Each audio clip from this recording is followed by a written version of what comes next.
Muy bien, muchachos, nuevamente acá vamos a hacer el curso de historia. En este caso vamos a hacer sobre el tema de las revoluciones liberales. Ya saben, yo soy vuestro profesor Elio Ramos Parque y vamos a desarrollar este interesante tema. Muy bien, vamos a hablar en torno a lo que vienen a ser las revoluciones liberales, pero para entender lo que es lo liberal, vamos a tener que hablar sobre el liberalismo. No, el liberalismo. El liberalismo fue una ideología propia de la burguesía que empezó a acrecentarse posterior a la Revolución Francesa y bueno, pues se codeaba y tenía ciertas dificultades con el regreso de la monarquía, no con los acuerdos que estaban desarrollando los diferentes reinos. Eh, Esta noción de liberalismo surgió de las ideas de la Ilustración y del desarrollo de la República Francesa, ya que Francia había promulgado pues la libertad, la igualdad, ¿no? Como elementos muy importantes para el pueblo. Entonces, el liberalismo se fundaba justamente en estas nociones de la libertad, igualdad. Ahora, reflejaba los intereses netamente de la burguesía. Para recordar un poco, la burguesía eran aquellas personas que se dedicaban pues al comercio y gracias a la gran adquisición de riquezas habían logrado crear talleres donde tenían pues a personas que trabajaban para ellos, que posteriormente serán llamados los obreros. Entonces, esta gran cantidad de personas que tenían fábricas y tenían capacidad de poder obtener dinero mediante sus empresas artesanales, no eran los que tenían un relativo poder económico, sobre todo, no en estas épocas. Ahora, como el liberalismo estaba más que todo bajo el interés de la burguesía, buscaban ellos, porque ahora tenían el poder económico, una participación en el Estado. O sea, querían participar no en las diferentes reuniones que estableciera el rey con los representantes del Congreso, y querían ellos pues participar por el voto y la representación parlamentaria. O sea, ellos querían tener voto y tener una representación allí frente al Estado. El liberalismo define el respeto de las libertades públicas. O sea, para los liberalistas, no, la libertad del hombre no es una de las cuestiones muy importantes, ¿no? Por eso plantean el respeto a la libertad pública y también la libertad individual, que esta libertad debería estar garantizada en una constitución. A esa especie de constitución antiguamente le decían la Carta Magna, ¿no? La Carta Magna o ley suprema que tenían todos que hacer caso, pues esta estaba aprobada por el rey y también por el pueblo. El liberalismo triunfó más o menos en el siglo XIX en Europa Occidental y sobre todo en Italia y Alemania, donde el liberalismo se va a unir con las ideas nacionalistas de estos dos países, que posteriormente pues desembocará en nuevos tipos o sistemas de gobierno. Ahora, formas del liberalismo. Se presenta mediante dos formas. La primera viene a ser el liberalismo político. La preocupación principal del liberalismo político es salvaguardar la libertad del individuo, o sea, que el individuo esté protegido y se respeta la libertad dentro de la sociedad. Por estas obvias razones, se opone al absolutismo y al despotismo ilustrado, puesto que el absolutismo solamente plantea a una persona como el poderoso y el despotismo solamente los que tienen la capacidad intelectual para gobernar son los únicos que pueden hacerlo. En este caso, no. El liberalismo promueve de que el hombre es libre y tiene la libertad para poder opinar y pensar, ¿no? Entonces puede participar dentro del gobierno. Ahora, el liberalismo político se convirtió en fundamento doctrinal del gobierno representativo y de la democracia parlamentaria. Gobierno representativo quiere decir que en votación ellos van a elegir un representante y bueno, pues estos representantes van a hacer llegar su voz y voto en el parlamento, ¿no? En estos congresos en los cuales se reunían pues las diferentes autoridades como los reyes y los representantes del pueblo. Su aplicación llevaba a afirmar los derechos inherentes del hombre. ¿Cuáles eran los derechos que promulgaba el liberalismo político? La libertad de expresión, obviamente en los diarios, la prensa, la reunión y asociación libre de las personas. De esta forma se establecía la garantía de la libertad. Ahora, planteaban la defensa de las sociedades de las arbitrariedades y abusos del poder. El liberalismo lo que plantea es evitar, ¿no? Digamos, que el gobierno vaya a favor de unos y en contra de otros, y que también use su poder mediante las leyes y la defensa del constitucionalismo. O sea, lo que buscaban ellos era que haya leyes que promuevan la libertad y que estas leyes estén plasmadas, como he dicho, en una constitución, la cual va a tener pues la noción de ser ley suprema. Los más grandes representantes del liberalismo político fueron Benjamin Henry Constant de Rebecque, ¿no? Este señor francés, cuyas teorías políticas estaban inspiradas en el sistema constitucional inglés, en el cual existía pues una cámara, ¿no? De representantes del pueblo que tenían que establecer una relación con el rey. Entonces, por ende, no, el rey no tenía todo el poder, sino que tenía que consultarlo también con las respectivas cámaras, bueno, con los representantes del pueblo. Por ende, Constant veía pues esta noción como algo muy importante para promover la libertad. Otro es Charles Alex Henry de Tocqueville. A partir del análisis de las instituciones americanas que habían funcionado en cierta forma en esos territorios americanos, ¿no? Con la institución de las juntas gubernativas, pretendió demostrar la tendencia que era inevitable que la sociedad moderna tenga pues esa noción democrática. Por ende, Tocqueville plantea la democracia como una forma muy importante de participación de los hombres y además que promovía la libertad. Por ende, Tocqueville se convirtió en uno de los principales teóricos del liberalismo. La otra tendencia se llama el liberalismo económico. Como dice el nombre económico, justamente tiene que ver con la acumulación de la riqueza y por ende fue el fundamento de lo que se llamará el capitalismo, la acumulación del capital. ¿Qué plantea el liberalismo económico? Plantea la defensa del derecho de la propiedad, o sea que toda persona tiene derecho a tener una propiedad, la libre competencia, o sea, que haya una competencia basada en la ley de oferta y demanda, en la cual el gobierno no debería intervenir, y la libre contratación de los obreros. O sea, que la noción de contratar obreros también tenga que ver con la oferta y la demanda, la oferta de trabajo o la demanda de trabajo. Por ende, el liberalismo económico justamente sienta las bases para el capitalismo, ¿no? Que promueve obviamente el derecho a la propiedad privada, la libre competencia de mercado, que incluirá la libre contratación de los trabajadores. Ahora, obviamente el liberalismo económico se opone al proteccionismo, o sea, que el Estado tenga que proteger al pueblo o proteger necesariamente las empresas, no. Ahora, el liberalismo también económico se opone a la organización gremial y a la intervención estatal. ¿Por qué a la organización gremial? Es que si la gente se reúne, puede establecer leyes en favor de unos y en contra de otros. Por ende, mejor las leyes van a ser iguales para todos.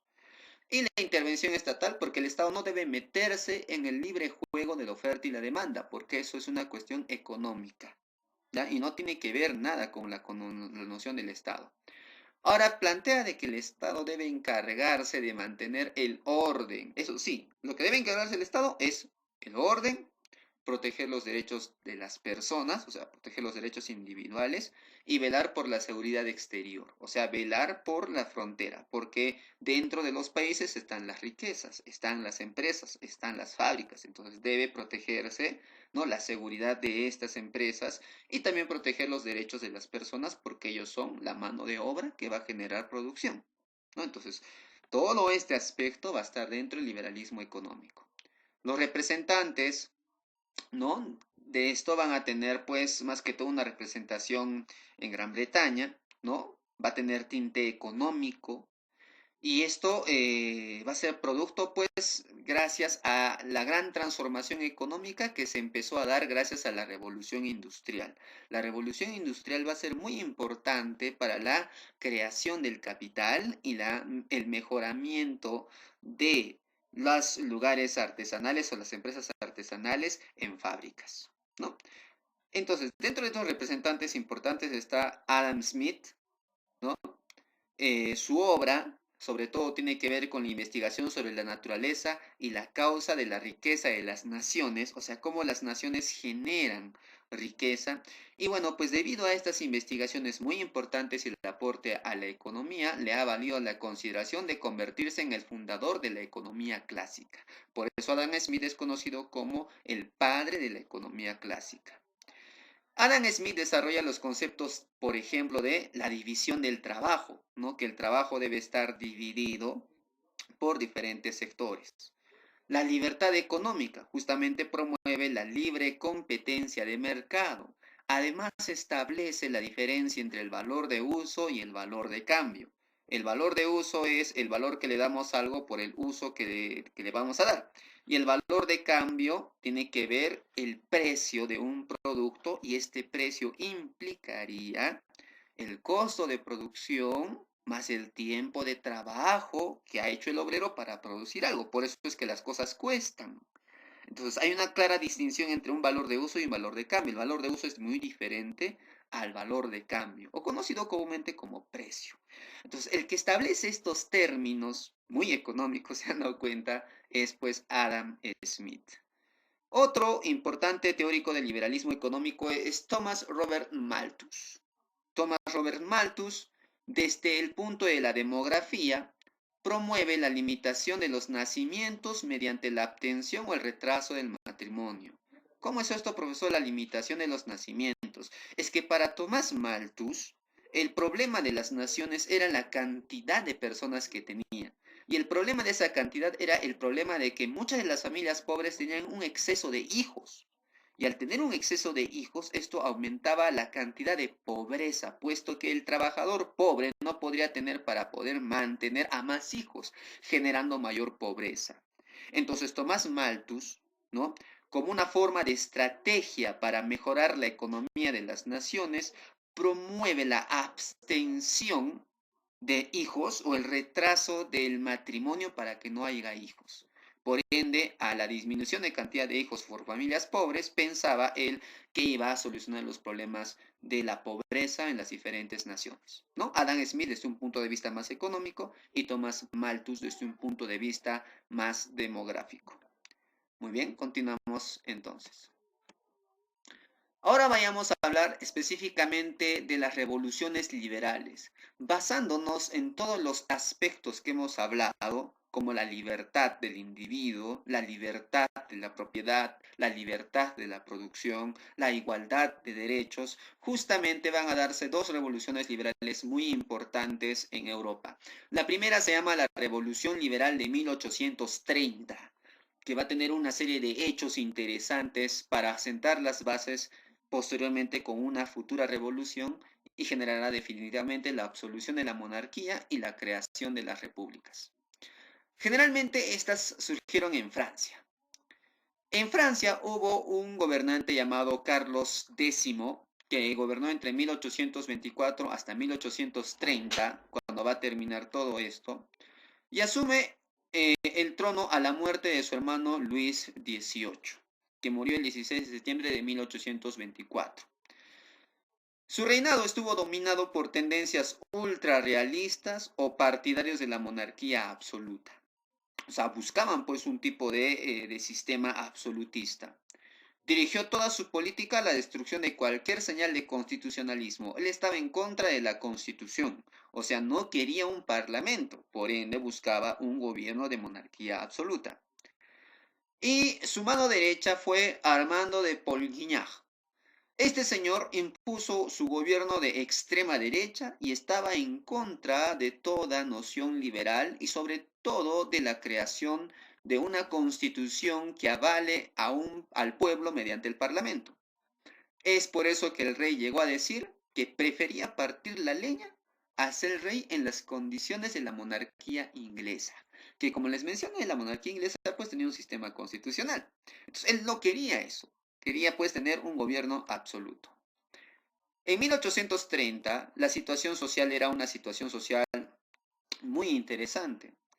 Los republicanos, o sea, los que sí eran liberales, que planteaban una república, que debían elegir a sus representantes, criticaban en sus periódicos La Tribuna y La Joven Francia.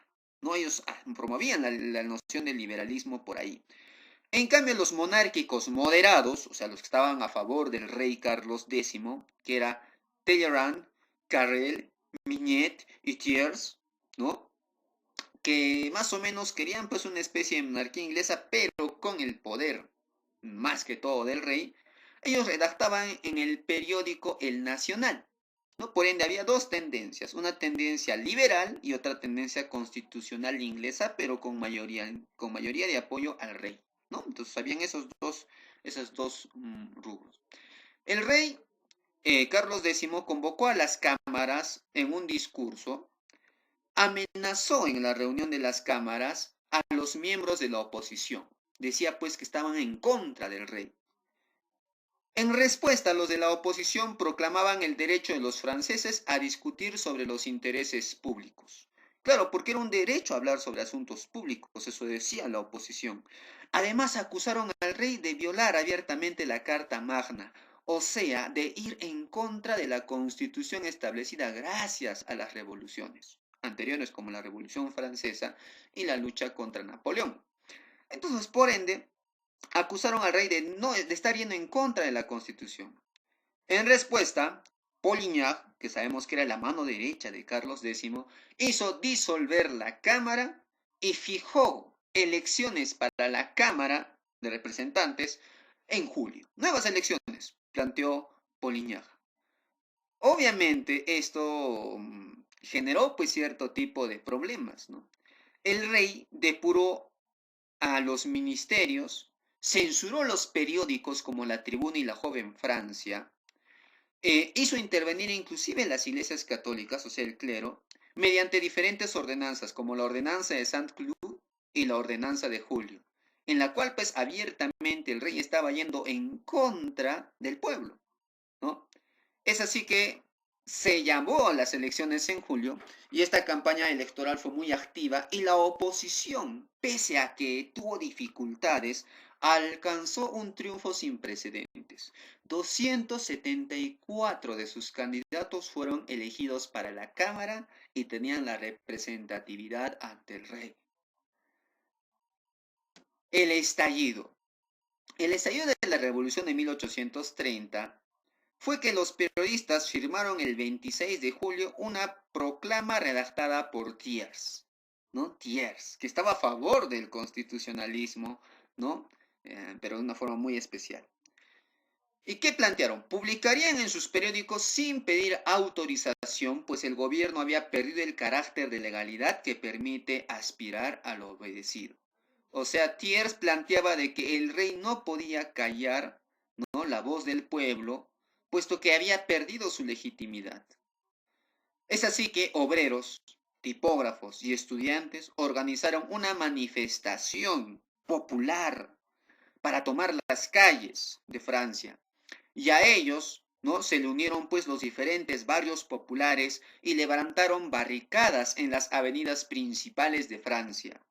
Y es así que a este periodo de levantamiento popular de obreros, tipógrafos, estudiantes y personas de Francia se le llamó como las tres jornadas gloriosas. ¿Por qué tres jornadas gloriosas? Porque se dieron en 3 días. El 27, el 28 y el 29 de julio, los obreros, estudiantes y franceses resistieron ante el gobierno de Carlos X. El desarrollo fue lo siguiente. Carlos X propuso nombrar al mariscal Marmont, que era pues un traidor de Napoleón, para el cargo de comandante en jefe del ejército. Obviamente la gente no estaba a favor de esto, así es que millares de personas se unieron a las protestas y enfrentaron a los regimientos del rey, ¿no? En las famosas 3 jornadas gloriosas. Se puso un cerco, por ejemplo, al Louvre, a las Tullerías, y el mariscal Marmont tuvo que lastimosamente pues abandonar París, dejando al rey pues no sin protección. Republicanos, bonapartistas, y monárquicos liberales, ¿no? Se unieron en la rebelión y las tropas confraternizaron con el pueblo en armas. Ya no era un levantamiento pues de un bloque popular. Ahora también los más grandes intelectuales y defensores de la República se habían unido para poder ir en contra de Carlos X. Lafayette reaparece con la Guardia Nacional y vuelve a blandear la bandera tricolor francesa, ¿no? Los monárquicos liberales nombraron como candidato al trono a Luis Felipe, el duque de Orleans. Es así que los jefes orleanistas nombraron una comisión municipal de 5 miembros encargada de administrar París provisionalmente ante la destitución de Carlos X, al cual no consideraban como rey.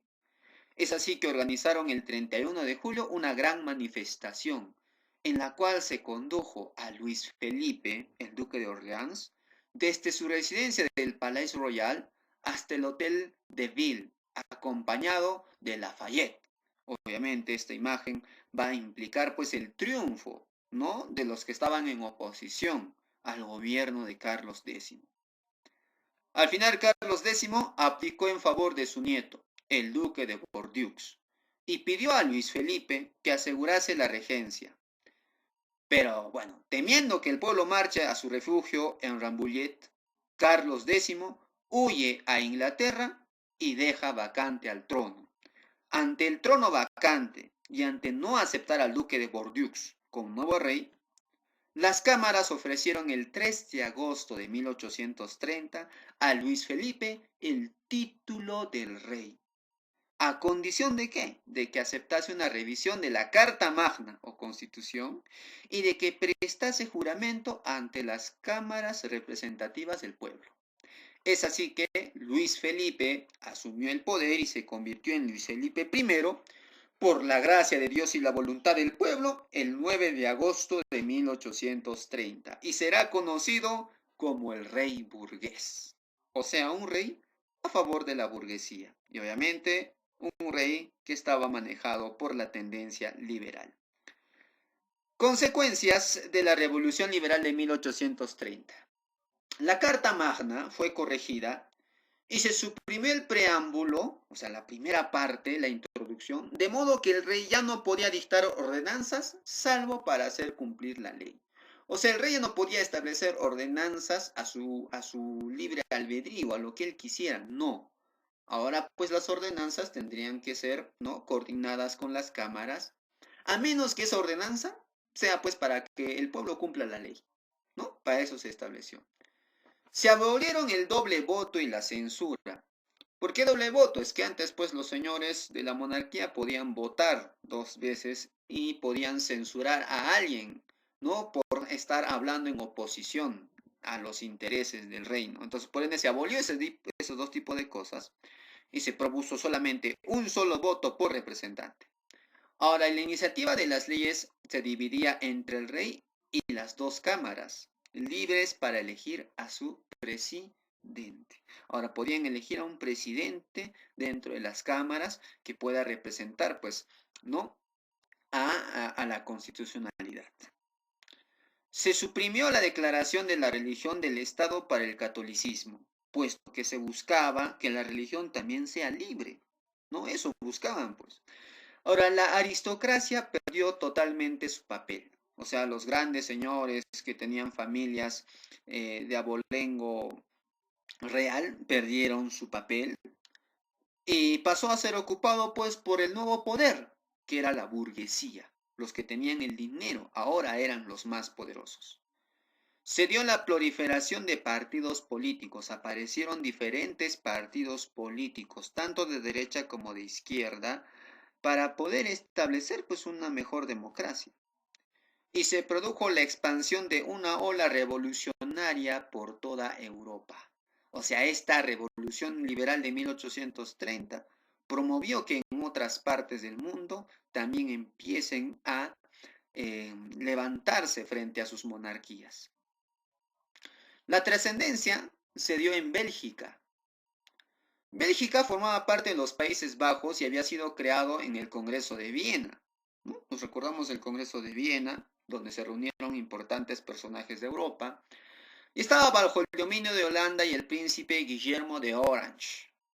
En 1930 estalló en Bruselas un 25 de agosto la rebelión nacionalista, obviamente alimentada por el liberalismo, y la ineficacia del gobierno de Guillermo de Orange hizo que se extienda por todo el territorio.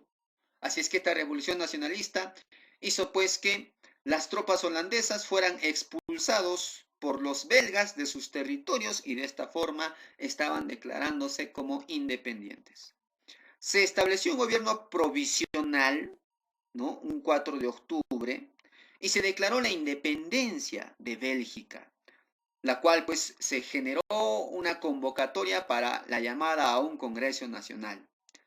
La constitución que se promulgó en febrero de 1831 estableció una monarquía, obviamente de tipo liberal, en la cual el elegido para el trono fue Leopoldo de Sajona-Coburgo. ¿Y quién era este señor? Era el viudo de la princesa Carlota, hermana del rey Jorge IV, y que Leopoldo de Sajonia se casaría con Luisa de Orleans. ¿Y quién era esta muchacha? Nada más que la hija de Luis Felipe I, actual rey de Francia, ¿no? En estos hechos. Entonces, por ende, se establecía pues una especie de alianza liberal entre Luis Felipe I y el señor Leopoldo de Sajonia. El Congreso de Bruselas lo eligió oficialmente, ¿no? El 4 de junio de 1831 y lo nombraron como Leopoldo I, ¿no? Rey de Bélgica. Ahora vayamos a otra segunda etapa, que es la Revolución Liberal de 1848, 18 años después de la Revolución de 1830. Nuevamente los hechos van a darse en Francia. El rey Luis Felipe I, que estaba empezando pues a gobernar desde 1830 y termina en 1848 cuando se da la revolución, que era caracterizado por ser conservador, contó con la oposición de varios partidos en torno a su gobierno. ¿Quiénes estaban en oposición de Luis Felipe? Primero los legitimistas, que eran partidarios del duque de Burdeos, ¿no? Que estaba puesto por Carlos X, y lo menospreciaban a Luis Felipe I y le decían el rey de las barricadas, porque él fue puesto gracias a que el pueblo hizo una rebelión de barricadas y por eso él está ahí en el trono. Y bueno, pues los legitimistas intentaron algunas sublevaciones internas para poner al legítimo, ¿no? Rey, que era el duque de Burdeos, ¿no? Que había sido dejado por Carlos X. Los republicanos, que eran socialistas y simonianos, consideraban que se les había rebotado la revolución de 1830, ya que era una revolución popular, pero a esta se unieron pues, ¿no? Monarquistas, se unieron pues otro tipo de personas que eran, digamos, no compartían la misma ideología que ellos. Y bueno, pues, y además pretendían decir que el rey desconocía el principio de la soberanía popular y sus intentos revolucionarios llevaron a una gran represión en Francia. La revolución de los republicanos generó pues una represión en Francia, no por parte del rey. Los bonapartistas, que como dice su apellido, no estaban a favor del lineamiento de Napoleón Bonaparte, además liderados por Luis Napoleón Bonaparte, pariente obviamente del gran Napoleón, acusado de conspirador, fue llevado preso a la fortaleza de Ham en 1840. Tratando de calmar el momento, el rey ordenó repatriar las cenizas de Napoleón Bonaparte el 15 de diciembre de 1840 y de esta forma acallar pues a los bonapartistas, ¿no? Los orleanistas, que eran integrantes del partido de gobierno, porque ellos eran pues, ¿no? Los que en cierta forma habían propuesto a Luis Felipe I, se dividieron en la opinión sobre el poder que debería tener el rey. No estaban de acuerdo con todo el poder que quizás se le estaba dando. Adolfo Thiers dijo una frase: el rey reina, pero no gobierna. Con esto señalaba que el verdadero poder residía en la Cámara de Diputados representativa del pueblo, O sea, el rey reina, sí, pero no gobierna. El que gobierna es la Cámara de Diputados, porque ellos son la mayoría. A eso se refería Thiers. En oposición a Thiers estaba Francisco Guizot. Entendía que el rey podía participar directamente en el gobierno afirmando de que un trono no es un sillón vacío, ¿no? O sea, que si el rey está en ahí es por algo y debe tomarse en cuenta su posición, debe tomarse en cuenta su opinión, su participación. Guizot, en su etapa de primer ministro, que fue desde 1840 a febrero de 1848, su forma de gobierno fue conocida como la política de la inmovilidad. O sea que el rey no debía no meterse mucho, sino más bien que él iba a ser la representación del rey. Por eso, como Guizot hablaba en voz de rey, o sea, todo lo que decía el rey, él tenía que llevarlo a la cámara, le apodaron pues la boca del rey. Y Guizot se opuso a toda reforma planteada, no por los que estaban en oposición a Luis Felipe I. Antecedentes para que se esté la revolución de 1848, primero fue la crisis económica. Hubo una desastrosa cosecha de trigo y patatas, o sea, papas, en 1846, lo cual originó disturbios en el campo. ¿Qué había pasado? Bandas de hambrientos, campesinos y personas que no tenían alimentos, sembraban el terror en las aldeas y caminos y saqueaban castillos y hornos. Un saqueo, ¿no? Debido a la ausencia de alimentos.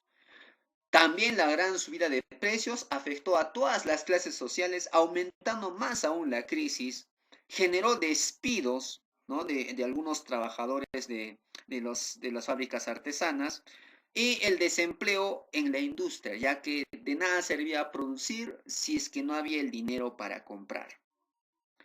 Otra crisis que hubo fue una crisis político-social. Hubo una serie de escándalos, de asesinatos, de corrupción, de tráfico de empleos que comprometió a los personajes más conocidos del gobierno, a los orleanistas. Por ende hubo un escándalo dentro del gobierno. Aprovechando esto, la oposición, ¿no? Aprovechó la desconfianza general respecto al gobierno para plantear una serie de reformas y quitarle el poder al rey. ¿Cuál fue el pretexto? Los republicanos planteaban una doble reforma, que es una reforma electoral y una reforma parlamentaria. ¿Y quién obviamente se opuso a esto? Guizot. Ante la negativa de Guizot, decidieron plantear el debate ante la opinión pública, organizando en toda Francia la llamada campaña de los banquetes, en la cual los oradores republicanos, los líderes republicanos, recorrerían toda Francia organizando comidas públicas y en estos banquetes, como dice justamente el nombre, expondrían sus ideas y recogerían las firmas para una petición colectiva, ¿no? En el cual el pueblo estaría de acuerdo en hacer la reforma electoral y parlamentaria, ¿no? Mediante esta campaña de discursos en los banquetes.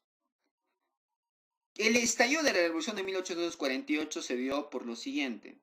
El último banquete que debía celebrarse se postergó para el 22 de febrero de 1848 en las afueras del París. Pero, ¿por qué pasó esto? Este banquete fue prohibido por el gobierno, ya que el gobierno no veía con buena manera la campaña de los banquetes, puesto que estaba apelando al hambre y a la necesidad del pueblo para reunir firmas. ¿Cuándo se sustentaba pues el rey? Es por eso que el director del diario de Le National, Armando Marrans, hizo la crítica en un artículo, ¿no? Frente a esta prohibición del gobierno e invitó al pueblo a manifestarse contra el gobierno, porque no podía el gobierno, el rey no podía pues suprimir la libertad de reunión y menos la libertad de opinión. Es así que una manifestación en la Plaza de la Concordia exigió que Guizot de mayores reformas. Y el rey, ante esta manifestación, destituye a Guizot.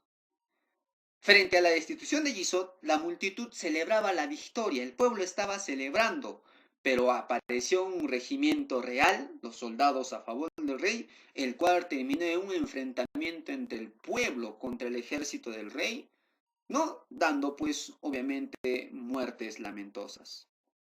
Es así que debido a este confrontamiento, París se llenó de barricadas y la Guardia Nacional se unió a los manifestantes el 23 de febrero. Ahora estaban apoyados también por la Guardia Nacional. Es así que se sublevaron la Guardia Nacional y el pueblo en los suburbios de Saint-Honor, Saint-Martin y Saint-Ouen el 24 de febrero. Es así, mediante esta sublevación en estas partes importantes de Francia, el pueblo se hizo dueño de la capital y marchó hacia las Tullerías, donde está el Palacio del Rey en París. Hasta ahí se fueron. Al final, Luis Felipe I, abandonado por todos, ya no tenía ejército que lo respalde, ya no tenía a Guizot, abdicó, o sea, salió del gobierno y dejó el poder a favor de su nieto. Y Luis Felipe I huyó a Inglaterra. Los republicanos invadieron la Cámara, se apoderaron de la tribuna donde Lamartine y Ledru-Rollin leyeron la lista del futuro gobierno. Un gobierno de forma distinta, donde se plasme el verdadero liberalismo. Luego se trasladaron al Hotel de Ville, donde se proclamó la República Independiente de Francia. Es así que Francia termina eliminando la monarquía e instaurando un gobierno republicano. Consecuencias. Fin del sistema monárquico. Ya no había monarquía en Francia. Se formó un gobierno provisional. Ledru-Rollin y Lamartine, ¿no?, iban a estar a cargo de ello. Y se proclamó la Segunda República el 25 de febrero, ¿no?, de 1848. Se originó una oleada revolucionaria que se expandió por todo el centro de Europa y el área mediterránea. La revolución de 1848 fue como el estallido para que en otros lugares de Europa también empiecen a haber revoluciones en contra de la monarquía. Es así que abarcaron regiones de Italia, Austria y algunas regiones de Alemania, ¿no? Un hecho muy importante para la posterior formación de las repúblicas. Muy bien, muchachos, fin de este tema. Nos vemos en la siguiente clase y se despide de ustedes vuestro profesor Helio Ramos Parque. Hasta la próxima, queridos alumnos.